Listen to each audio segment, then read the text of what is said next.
Le langage caché du son. Quand les vibrations parlent à notre âme. Introduction. Le son, plus qu'un simple bruit. Le son est partout. On l'entend, on le ressent, on le subit parfois. Mais si je te disais que chaque son contient un langage invisible, un message qui influence ton corps, ton esprit, et même ta réalité? Le son n'est pas seulement une onde mécanique, c'est une vibration porteuse d'informations, un langage universel que peut savoir consciemment.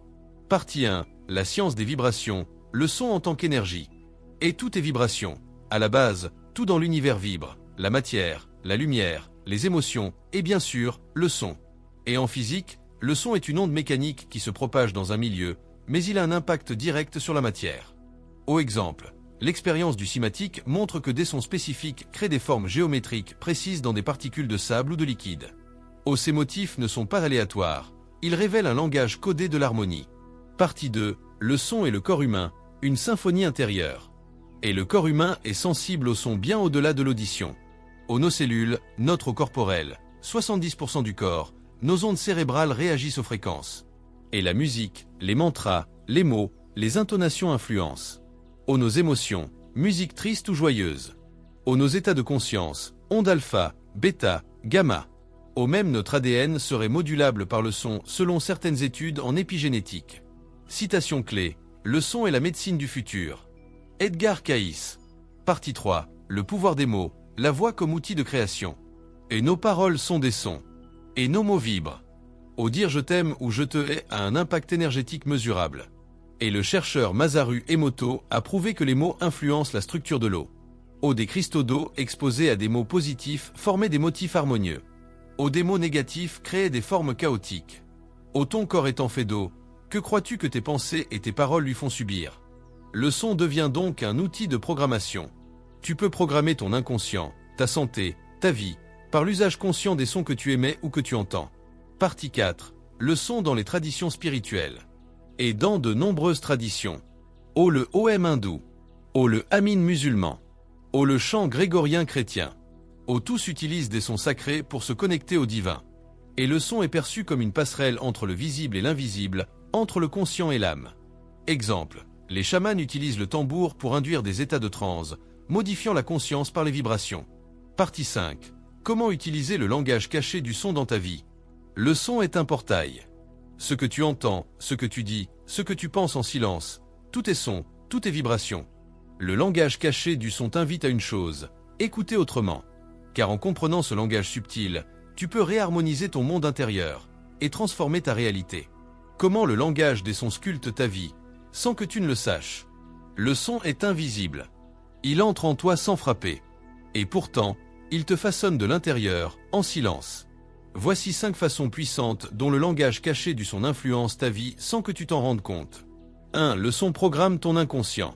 Chaque mot que tu entends surtout répété devient une suggestion hypnotique. Et si tu entends souvent tu es nul, c'est difficile, tu n'y arriveras pas, ton inconscient l'enregistre comme une vérité.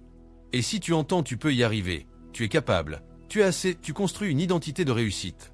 Le cerveau ne fait pas la différence entre la réalité et ce qu'il entend souvent. Le son devient ta croyance et ta réalité. En résumé, tu n'entends pas seulement les sons t'habitent. Ils t'éduquent. Ils te modèlent. Et tant que tu n'en prends pas conscience, tu vis programmé par des vibrations que tu ne choisis pas. Le secret pour reprendre le pouvoir? Choisis ce que tu écoutes. Sois conscient de ce que tu dis. Utilise le son comme un outil de transformation. Le son, une passerelle entre la science et la spiritualité. Partie 1. L'explication scientifique du son. 1. Le son, c'est quoi? Scientifiquement, le son est une onde mécanique. Il naît d'une vibration, d'un objet, d'une voix, d'un instrument, qui se propage dans un milieu, air, eau, métal, etc. Et il se déplace sous forme de fréquence, grave ou aiguë et d'amplitude fort ou doux. Et l'unité de fréquence, c'est le hertz, hertz. Plus le son est élevé, plus les vibrations sont rapides. 2. Le son influence la matière. C'est là que ça devient fascinant. Et grâce à la cinématique, on sait aujourd'hui que le son forme des figures géométriques dans la matière. Du sable, de l'eau ou de la poudre placée sur une plaque vibrante forment des motifs harmonieux selon la fréquence utilisée. À 432 Hz, on observe des formes cohérentes et équilibrées. À des fréquences chaotiques, les formes deviennent désordonnées. Le son a un pouvoir de structuration. Il ne fait pas que bouger l'air, il sculpte la matière. 3. Le son influence le corps humain. Et ton corps est composé à plus de 70% d'eau, un médium parfait pour transmettre les sons.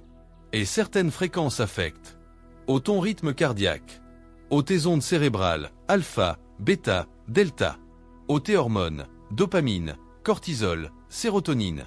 La science montre donc que le son n'est pas seulement perçu, il est vécu physiquement. Partie 2. L'explication spirituelle du son. 1. Tout est vibration. Les grandes traditions spirituelles disent depuis des millénaires que tout est vibration. Et dans le Tao, on parle du QI. Et dans l'hindouisme, l'univers est né du M, le son primordial.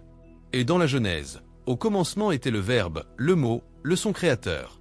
Le son est vu comme le souffle de vie, la fréquence première de l'existence. 2. Le son, langage de l'âme. Et les mantras, les prières, les chants sacrés, les tambours chamaniques ne sont pas que symboliques. Ils activent en nous des centres énergétiques, chakras, méridiens. Et chaque vibration entre en résonance avec une partie subtile de notre être. Par exemple, le EM fait vibrer la poitrine et la tête, connexion au divin. Le tambour fait vibrer le bas-ventre, enracinement à la terre. Le son devient alors une passerelle entre le visible et l'invisible. Il ouvre des portes de conscience. 3. Le son comme outil de guérison. Des traditions ancestrales aux soins modernes, sonothérapie, bol tibétain, fréquences solfégio, le son est utilisé pour rééquilibrer l'énergie, libérer des blocages émotionnels, reprogrammer les cellules. Certains maîtres spirituels affirment même que le son peut activer ton ADN ou te reconnecter à ta mémoire originelle. Conclusion, une rencontre entre deux mondes. La science nous montre comment le son agit sur la matière, les cellules, le cerveau. La spiritualité nous enseigne comment le son nous connecte à l'invisible, au divin, à notre essence. Et la vérité est peut-être là, entre les deux. Le son est un langage universel, capable de transformer, d'harmoniser, de guérir, si tu sais l'écouter. Tu ressens que ce qu'on partage ici te parle, t'élève et te fait grandir? Alors ne laisse pas cette énergie s'éteindre. Abonne-toi maintenant à la chaîne L'Art de Réussir et active la cloche pour ne rien rater. Chaque jour, tu recevras des clés pour transformer ta vie, élever ta conscience et passer à l'action. Parce que ta réussite, ce n'est pas un hasard. C'est une décision. Abonne-toi maintenant. Et construisons ensemble la vie que tu mérites.